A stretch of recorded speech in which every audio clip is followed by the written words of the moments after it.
Bismillahirrahmanirrahim. Alhamdulillahi rabbil alamin.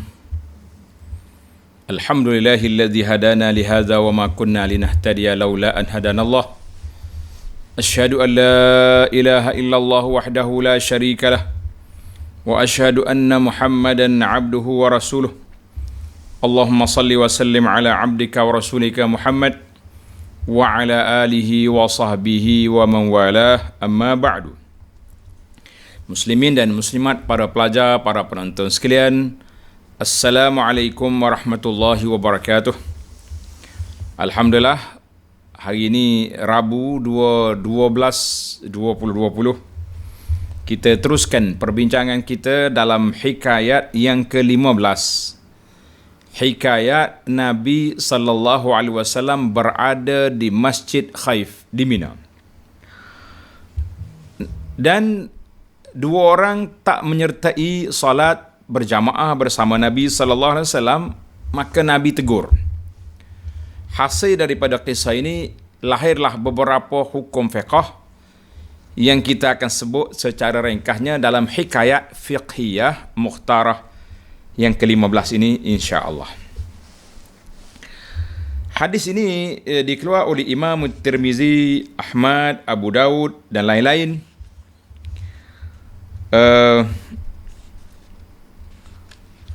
Daripada Yazid bin Al-Aswad Al-Amiri. Tanda Yazid bin Al-Aswad Al-Amiri radhiyallahu anhu. Yazid ini dia bercerita kepada kita, syahidtu ma'an Nabi sallallahu alaihi wasallam hajjatahu. Saya mengikut Nabi sallallahu alaihi wasallam di dalam perjalanan Hajjatul Wada'. Para jemaah tanda, Hajjatul Wada' ini haji yang terakhir yang Nabi kita lakukan dan yang terawalnya setelah berhijrah ke Madinah. Bila haji ini berlaku pada tahun yang ke-10 Hijrah, yakni beberapa bulan sebelum wafatnya Nabi sallallahu alaihi wasallam. Fa sallaitu ma'hu salat as-subhi fi Masjidil Khaif. Aku salat bersama dengan Nabi sallallahu alaihi wasallam di Masjid Khaif. Masjid Khaif ni masjid di Mina. Sebab apa nama Khaif? Sebab dia duduk di tepi bukit. Jadi air duduk lalu kat situ, mana Khaif. Maknanya tempat, kalau kita kat macam tanah tinggi, tempat laluan air, macam bukit kecil lah. Kalau orang kata busuk, orang Kelantan kata pusu gitu. Maknanya masjid tu tepat sikit, bawah tu tepi laluan air. Itu dia panggil Khaif. Macam pulau lah, pulau kecil. Tak ada air. Kalau hujan jangan ada air je. Jangan kata di Mina ada sungai pula. Jangan salah faham. Dan masjid ini sampai hari ini pun ialah telah dibesarkan. Yang penting tempat itulah, tak jauh daripada tempat kita melontar itu, nampak Masjid Khaif. Masjid Khaif. Tuan-tuan nak tengok sejarah Masjid Khaif, tengok sejarah yang dalam buku yang saya usahakan ni, iaitulah nama dia Makkah Al-Mukarramah, Kelebihan dan Sejarah. Dalam buku ni, buku Makkah Mukarramah ni, kita ada cerita tentang Masjid Khaif dan juga Al-Masajid Al-Athariyah, masjid-masjid yang bersejarah yang masih ada di sekitar Mekah. InsyaAllah ada dalam buku ni secara ringkas-ringkasnya. Yang pentingnya, Nabi solat subuh di Masjid Khaif di Mina. Qala falamma qada salatahu, apabila Nabi selesai daripada solatnya, wan harafa, dia berpaling ke belakang. Ini kita kena ingat, imam bila selesai daripada solat, kita kena berpaling ke arah makmum, nak tengok apa yang berlaku di belakang kita. Idza huwa birajulaini fi ukhral qaumi lam yusalliya ma'ah.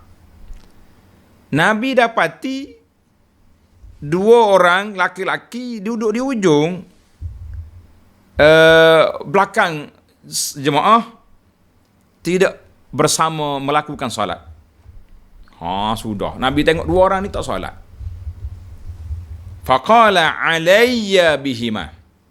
Panggil dua orang kita mari sini. Nabi panggil dah. Faji'a bihima tur'adu fara'isuhuma. Masya Allah. Dua orang ni datang menggigil. Berkocok, kata orang takut. Saudaralah, kita kena panggil ke Nabi lah. Walau dia tahu dah Nabi tu rahmatan lil alamin, tapi bila kena panggil ke ketua negara, takut kita. Kita tahu Nabi tu baik kan. Faqala sallallahu alaihi wasallam, "Ma mana'akuma an tusalliya ma'ana?" Nabi tanya, apa sebab, apa yang menghalang kamu berdua daripada solat bersama kami? Kenapa tak solat bersama kami di sini? Ini soalan tanya. Bapa tak solat? Kalau kita kapur, bapa tak sembahyang? Faqala ya Rasulullah. Ini jawapan dua orang tadi. Inna qad sallaina fi rihalina.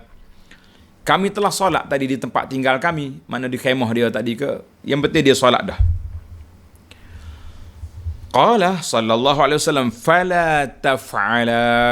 Nabi kata, jangan buat macam ini. Iza sallaituma fi rihalikuma.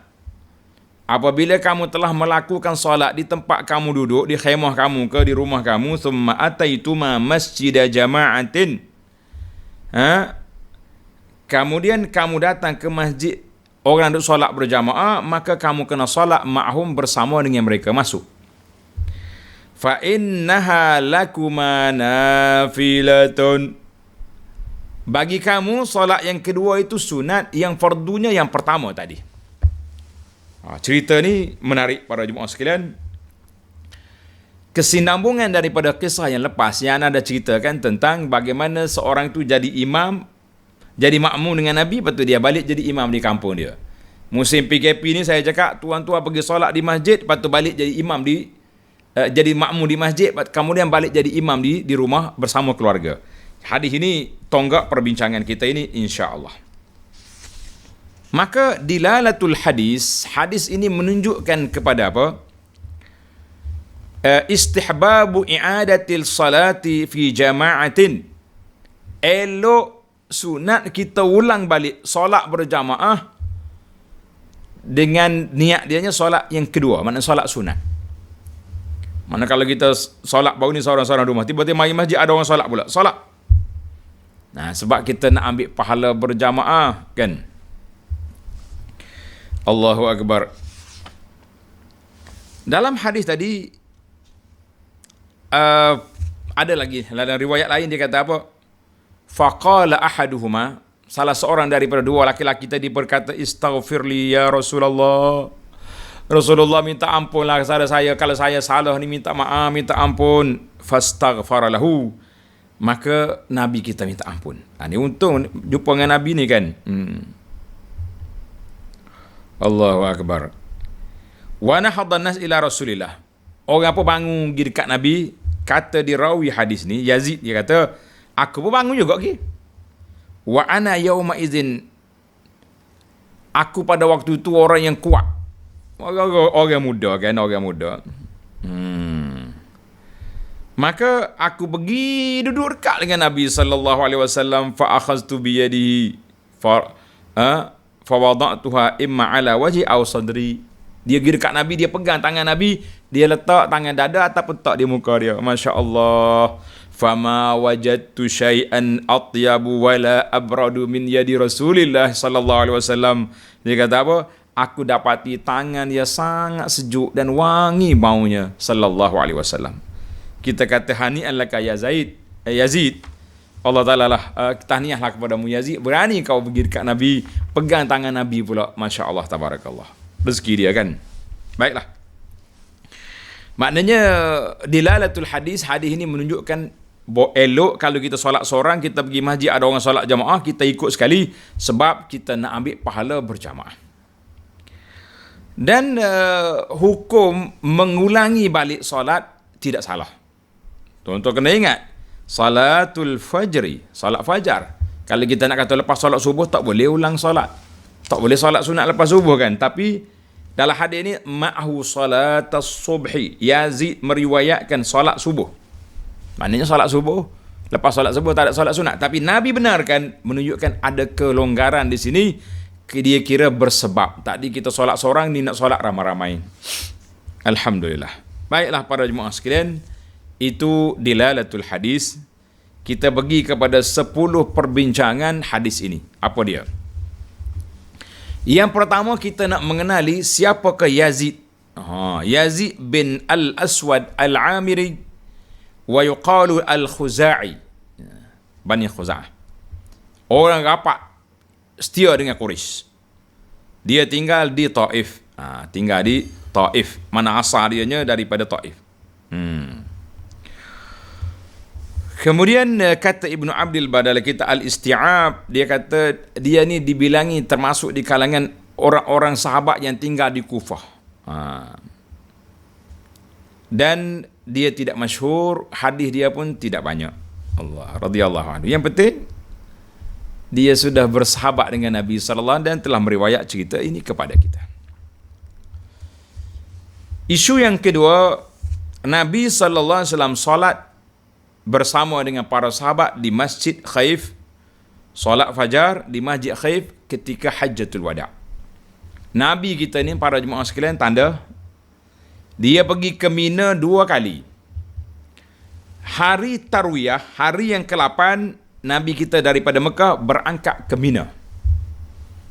Dia sampai di Mina, solat zuhur, asar, maghrib, isyak, subuh.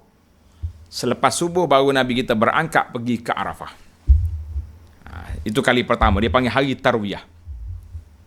Alhamdulillah sebahagian daripada jemaah kita sempat pergi Tarwiyah. Sama ada jemaah yang ikut saya atau orang lain, mana ada sebahagian pergi ke Tarwiyah, kita ikut step cara hak Nabi kita buat sallallahu alaihi wasallam. Kemudian selepas balik daripada Arafah ke Muzdalifah, daripada Muzdalifah mari mula ke Mina. Maka Nabi kita tinggal di Mina sampai hari 13 Zulhijjah, kan. Hari raya tu dia pergi Mekah sekejap tawaf, lepas tu dia balik semula ke Mina. Maknanya kita tak tahu adakah hari Tarwiyah atau hari Tasyrik, wallahu a'lam. Yang penting Nabi kita solat subuh di Mina. Lepas dia solat, dia tengok ada 2 orang tak solat bersama kita, siapa? Nabi panggil, alayya. Dia kata, Nabi kata apa tadi? Alayya bihima. Bawa sini 2 orang tu, panggil. Untuk apa? Nak rotan? Nak piak? Oh, Kelantan kata piak. Lah. Nabi kita ni Raif apa ni? Bil mu'minina raufur rahim. Abun rahim. Allah sangat penyayang. Maka Nabi akan ajar, panggil untuk dibetulkan yang salah. Itulah kerja kita berdakwah, tengok orang buat salah kita tegur, insya-Allah. Yang ketiga, pada Hajjatul Wada', Hajjatul Wada' ni haji yang terakhir dengan bilangan 140,000 orang, kan. Nabi kita sallallahu alaihi wasallam sudah menjadi ketua besar. Sebab itu dalam hadis ni kata dia, Yazid kata, bila Nabi panggil, apa jadi dengan 2 orang tadi? 2 orang yang kena panggil tadi, tur'adu faraisum, menggigil 2 orang ni. Takut, padahal jadi dia tahu dah Nabi kita tu. Siapa dia? Nabi kita Muhammad sallallahu alaihi wasallam ini, bil mu'minina raufur rahim, dalam surah Taubah 128 yang kita bincang. Tapi takut juga, dia takut juga. Sebab bila dipanggil, biasa gitulah kita ni. Maka kalau kita tengok cara sahabat berinteraksi dengan Nabi sallallahu alaihi wasallam, di antara al-ihtiram wal ijlal, menghormati Nabi dan juga memuliakan Nabi sallallahu alaihi wasallam. Mereka bercakap dengan Nabi berbisik. Tak cakap kuat-kuat, lau tak ada, itu orang Badui, kan. Dia cakap, Sayyidina Abu Bakar dengan Umar bercakap perlahan-perlahan je dengan Nabi sallallahu alaihi wasallam.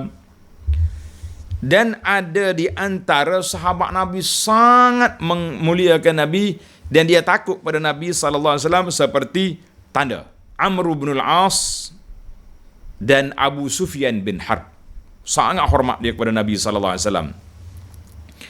Amr bin al-As dia kata apa? Tanda tuan-tuan. Kata-kata ni biar kita pandai beradab dengan Nabi sallallahu alaihi wasallam. Amr kata, kalau kamu minta aku sifatkan wajah Nabi, berbentuk Nabi, aku tak mampu. Subhanallah. Lesh, ya Amru. Dia duduk dekat Nabi, dia ikut Nabi. Tapi dia kata, aku tak mampu nak bertentang mata dengan Rasulullah sallallahu alaihi wasallam, sangat terlalu mulia, terlalu hebatnya dia. Jadi bila duduk dekat Nabi dia tunduk. Ya, masya-Allah, tabarakallah. Kalau mu nak suruh aku sifat Nabi, tak mampu sebab aku tunduk ya duduk depan Nabi sallallahu alaihi wasallam. Kita hari ni dak cinta Nabi, ya bergendang lah macam-macam. Agak-agak kan Nabi ada kita berani buat? La, tak akan berani. Ya. Nasib baiklah pengawal-pengawal masjid Nabi tu keras. Kalau tidak, kubur Nabi apa jadi? Boleh tengok. Allahu Akbar. Jangan. Perkara yang keempat, bila Nabi SAW datang, panggil, Nabi tanya dia. Nabi tanya, alastuma muslimaini? Bukankah kamu berdua ni seorang Islam? Bukan Nabi tak tahu, cuma Nabi nak pastikan kenapa mu tak solat ni. Ma mana aku ma antu salliya ma'ana? Apa sebab kamu tak solat dengan kami? Bukankah kamu orang Islam? Nabi tak kata dia kafir. Mu ni dua orang Islam, kenapa tak solat? Boleh jadi iyalah orang macam-macam, boleh jadi dia berjunub, dia tak jumpa air, ataupun maknanya kemungkinan tu banyak. Bukan soalan Nabi tu maknanya mengkafir lah. Nabi kata kita orang Islam kan kena solat lah. Itu cara. Maka oleh kerana mereka ini musim tu musim haji. Musim haji ni ada orang baru masuk Islam, kadang-kadang masuk Islam tengah jalan. Jumpa orang Nabi, asyhadu alla ilaha illallah wa asyhadu annaka rasulullah, ikut Nabi sekali pergi. Tak sempat belajar, tak tempat. Maka Nabi kita panggil nak tanya dia apa masalah yang berlaku. Allahu Akbar. Dia panggil soal istirsyad, soalan nak bimbing. Kita macam tu juga bila tengok pelajar-pelajar tak betul kita panggil. Ta'al. Mari sini. Kenapa buat macam ni? Soalan tu bukan nak marah, soalan tu nak bimbing, nak beritahu dia salah macam ni, yang betulnya macam ni. Itu sepatutnya kita kena buat. Jadi alhamdulillah. Tapi satu orang sahabat ni dia ingat bila kena panggil ni bersalah, itu yang menyebabkan mereka jadi menggigil tadi. Baiklah. Bila Nabi yang kelima, dua orang sahabat ni telah memberi jawapan yang menunjukkan dia faham masalah. Dia kata apa? Sallaina fi rihalina. Ya Rasulullah, Rasulullah, kami dah solat. Kami dah solat tadi. Di kemah kita, solat dah. Sebab tu kita mari sini tak solat. Maknanya, bila kita solat, tak payah solat dua kali kan? Artinya, jawapan dia betul. Boleh jadi dia kata dia solat dulu tadi. Mungkin kemah dia jauh, nanti dia datang sampai ke masjid, orang dah solat dah. Dia ingat macam tu, tiba-tiba dia sampai, Nabi kita sedang solat. Ataupun dia pun tak pandai macam nak cara nak masuk. Dan berbagai-bagai kemungkinan lah. Kan masa tu masa baru, boleh jadi muslimin judud. Kata di ahli ulama sirah ni mencari andaian yang pelbagai untuk nak menyelesaikan masalah dua orang sahabat ini. Kan? Maka Nabi SAW panggil nak mengajar kepada mereka. Apa dia? Tengok yang keenam, Nabi kita tanya di situ menunjukkan kepada pentingnya solatul jamaah dan pentingnya wahdatul ummah, kesatuan umat. Itu sangat penting. Sangat penting apa dia? Solatul jamaah itu penting. Mu solat seorang-seorang dekat kemah, mari sini. Kenapa tak solat? Maka kena solat berjamaah walaupun kali yang kedua ulangan itu, maka dikira ahammiyatu salat al-jamaah. Banyaklah hadis-hadis tentang kelebihan salat jamaah. Salatul jamaah afdalu min salatil fardhi kan bi 27 darajah. Solat berjamaah itu lebih daripada 27 darajat. Kelebihan solat jamaah rasanya para jemaah sudah tahu, sudah pandai dah dia untuk menjawabnya kan. Baik. Ini yang keenam ini ana sedikit nak tegur sebahagian daripada masyarakat kita ni. Orang-orang muda, orang tua, orang yang belajar sifat solat ni macam-macam kan. Bila dia pergi ke masjid, jadi mengiringi ustaz ke juru rakam ke apa benda ke. Bahkan sekumpulan anda tengok di Madinah, dia duk buar waktu solat Isyak. Duk buar-buar di lobby hotel. Tanya dia, kenapa buar di sini? Dia kata, tengok orang tak pandai belakang tu. Sedap dia. Dia condemn orang. Kami musafir, pergi solat maghrib dengan di masjid tadi, kita jamak selalu Isyak. Lepas tu balik, relax. Ni orang ni tak erti ni, pergi. Masya Allah, tabarakallah. Tuan-tuan. Walaupun kita ni sudah jamak, kalau kita nak jamak lah. Tapi kalau mengikut dalam kaedah mazhab Syafi'i, tak, kalau duduk lebih daripada 4 hari di Madinah, tak boleh jamak dah. Tapi dia orang ni lantak lah nak jamak, lagi tak balik kata kita musafir. Silakan. Tetapi dari sudut etika, dari sudut adab, tidak betul. Orang duduk solat di masjid Nabi, mencari pahala 1000, engkau duduk buat di lobby hotel dengan isap okok, dengan macam-macam. Kononnya mereka lah orang yang faham sunnah Nabi SAW. Kita kata ini salah faham. Kena ingat. Sama juga bila kita pergi buat rakaman contohnya. Orang solat Isya kita duduk buat di tangga masjid, duduk simpang pek. Solatlah bersama orang Islam. Walaupun kalau kita boleh jamak sekalipun, tengok Nabi sebut, selalu. Ini kesatuan ummah, nampak harmoni suasana kan. Jangan tunjuk kita pandai pada orang. Baiklah. Yang ketujuh, Nabi SAW telah mengarahkan sahabat-sahabat ini supaya mengulangi solat bersama dengan jamaah walaupun dia telah solat fardu dah tadi di tempat dia kan. Maka dia boleh masuk solat yang kedua tu dengan cara sunat. Solat yang fardu dah selesai dah. Artinya yang pertama kita nak meraih pahala berjamaah semula. Yang kedua, kita nak jaga kedamaian, keharmonian masyarakat supaya orang tak nampak, pok ni tak semaya ni. Geng-geng ni tak solat ni. Kalau cakap tak solat, dia duduk diam boleh tahan. Dia berbual. Ini yang kita rasa perlu diberi perhatian dan teguran, diberi kasih sayang kepada kumpulan-kumpulan seperti ini. Sebab mereka salah faham kepada sunnah Nabi SAW.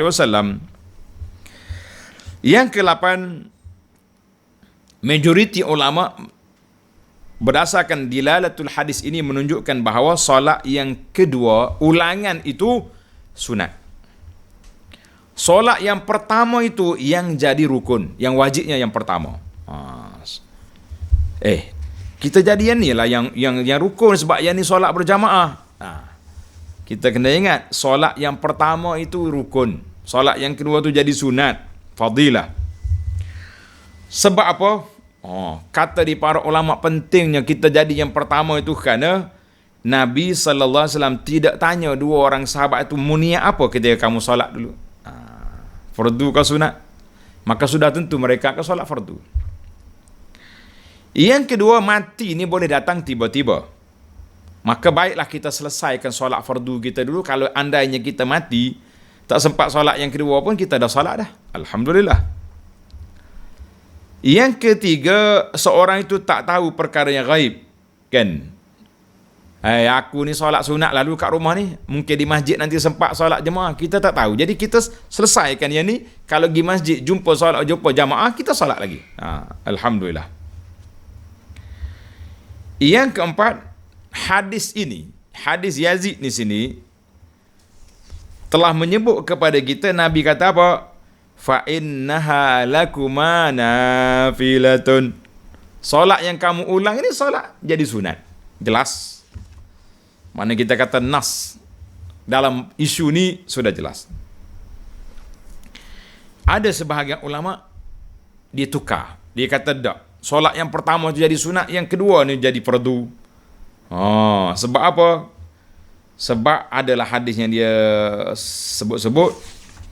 Hadis tu kata wa in kunta qad sallaita takun lakan nafilah. Dia terbalik hadis. Wa hadhihi maktubah. Mana kalau solat dah tadi di tempat di rihal kamu, di tempat kediaman kamu, itu jadi sunat, ya ni jadi fardu.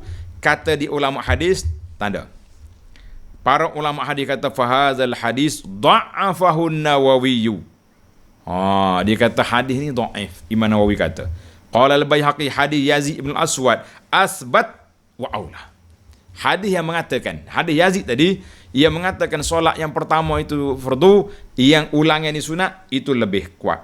Ada kita kata alhamdulillah, selesailah masalah kita. Jadi pandangan yang kedua tu kita abaikan. Allahu akbar. Maka ada sebahagian ulama kata kita boleh solat balik kalau sekiranya kita solat seorang. Di masjid itu solat fardu. Ada yang mengatakan umum lah. Umum, tak kira lah. Qala Nawawi istihbab i'adatu salat al-fardiyah fi jama'atin sawa'un akana fil masjid aw la. Maknanya sunat lah kita ulang balik untuk berjamaah ni, tak kira di masjid ke tidak di masjid, boleh. Artinya walaupun kita solat dah di rumah kita, contohnya dengan keluarga kita, anak-anak jemaah, kemudian kita pergi masjid, kita ulang balik. Sebab jemaah lebih ramai dan di masjid, kita kata alhamdulillah. Yang kesembilan, ini tanda sikit. Tujuan kita ulang balik yang pertama kerana nak menambahkan pahala. Yang tadi pahala 1, yang ni 27 contohnya. Dan peristiwa seperti ini telah dilakukan oleh beberapa orang sahabat. Contohnya, tanda Huzaifah ibnul Yaman, dia telah mengulangi Zuhur dan Asar dan Maghrib walaupun dia sudah solat berjamaah, kan? Dia solat jamaah, lepas tu dia pergi balik jadi tu imam pula. Boleh. Anas radhiyallahu anhu meriwayatkan bahawa Nabi sallallahu alaihi wasallam solat ma'a Abi Anas annahu solat. Anas sendiri. Anas solat dengan Abu Musa al-Asy'ari subuh di mirbat. Mirbat ni tempat kandang dia punya unta. Summan tahaya ilal masjidil jami'. Sudah dia solat 2 hari subuh, pergi dekat masjid, orang baru qamat. Apa jadi? Fa sallaya ma'al Mughirah bin Syu'bah. Maka 2 orang ni pula masuk pula solat berjamaah dengan Al-Mughirah bin Syu'bah radhiyallahu taala an jami' sahabah. Wa shalla Abu Bakar radhiyallahu ma'a rajulin. Ni, ni dalil kuat. Dalil orang kata kalau kita solat seorang je boleh pergi ulang balik di masjid. La. Seorang laki-laki masuk dalam masjid ketika Nabi sallallahu alaihi wasallam sudah bagi salam. Assalamualaikum. Pakcik ni masuk seorang dia. Nabi tengok tak ada siapa. Maknanya kalau dia solat seorang, bermakna dia dapat 1 pahala. Maka Nabi tanya, ala rajulun yatasaddaq ala hadza fayusalli ma'ahu. Ada tak di kalangan kamu siapa-siapa yang boleh pergi solat bersama sahabat ni? Dia jadi pahala berjamaah.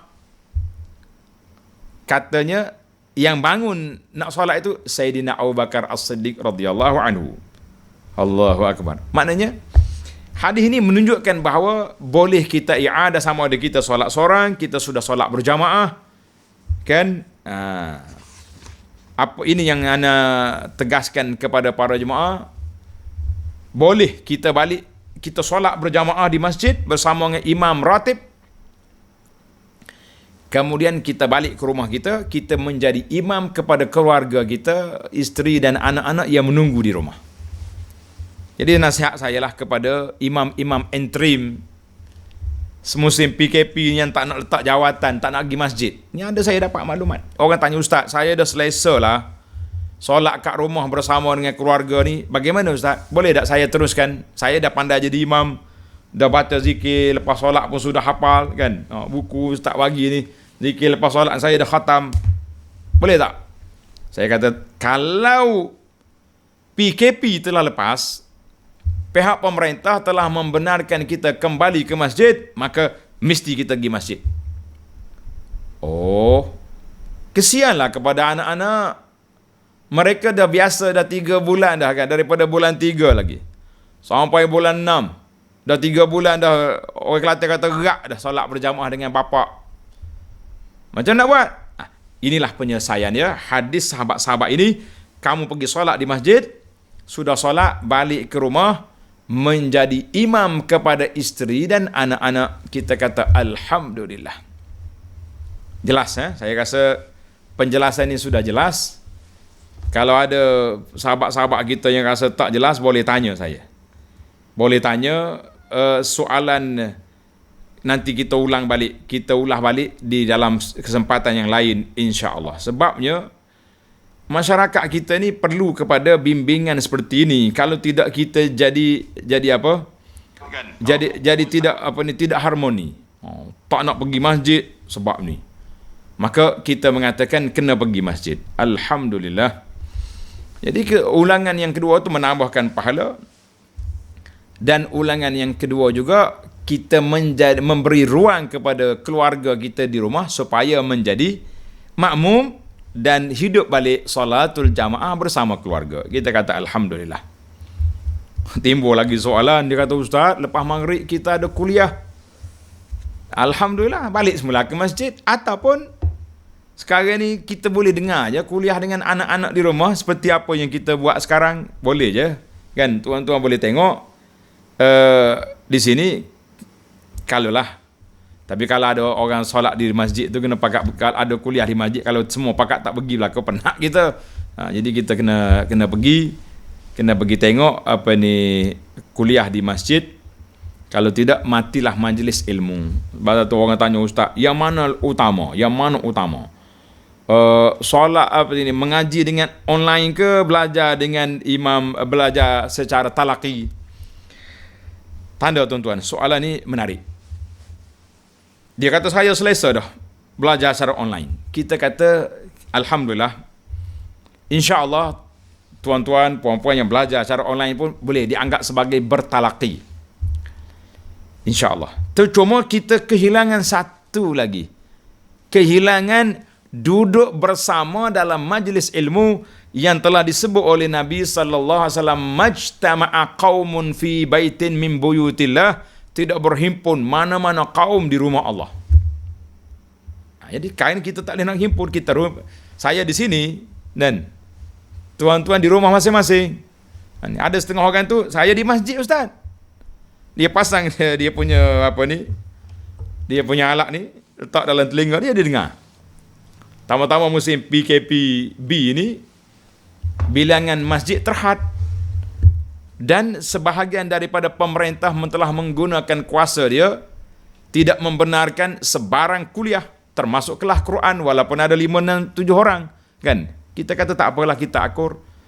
Tapi kalau kita duduk di masjid, kita dengar, bermakna kita dapat iktikaf dalam masjid. Cuma adakah itu nama berkumpul dalam masjid? Jawabnya tidak berkumpul. Alhamdulillah. Tapi insya-Allah at-talaqi, menuntut ilmu itu dapat.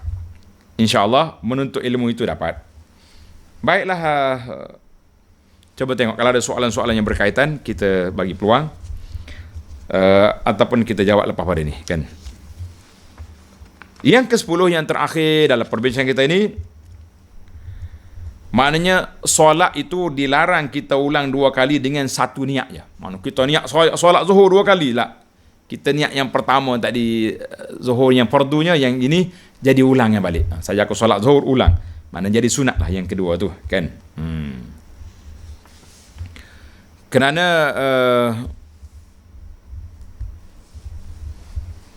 jadi apa ni kata di para ulama, sebab satu fardu dia tak ada 2 kali. Tidak ada fardu dilakukan 2 kali. Mana yang pertama jadi fardu, yang kedua tu jadi sunat. Itu kaedah dia lah. Yang kita kata kaedah. Kita kata alhamdulillah. Cuma keraguan yang ditimbulkan, syubhat yang ditimbulkan itu, lepas asar boleh ke balik jadi imam? Selepas maghrib boleh ke? Lepas subuh boleh ke jadi imam? Kan tak boleh sunat 2 kali. Maka kita mengatakan alhamdulillah, hadis-hadis yang kita baca ini menunjukkan peristiwa itu. Hadis Yazid ini menunjukkan peristiwa itu pada solat subuh di mana? Di Masjid Khaif. Maknanya solat subuh, lepas subuh. Artinya larangan itu tidak terpakai kerana dia termasuk dalam solat yang diperlukan untuk menambahkan kedudukan dan juga menghidupkan solatul jamaah. Jadi alhamdulillah para jemaah sekalian, alhamdulillah tamatlah perbincangan kita dalam hikayat yang ke-15. InsyaAllah kita akan sambung lagi hikayat yang ke-16 dalam siri yang akan datang insyaAllah. Subhanakallahumma wa bihamdika asyhadu an la ilaha illa anta astaghfiruka wa atubu ilaih. Wa sallallahu ala nabiyyina Muhammad wa ala alihi wa sahbihi ajma'in walhamdulillahi rabbil alamin. Wassalamualaikum warahmatullahi wabarakatuh.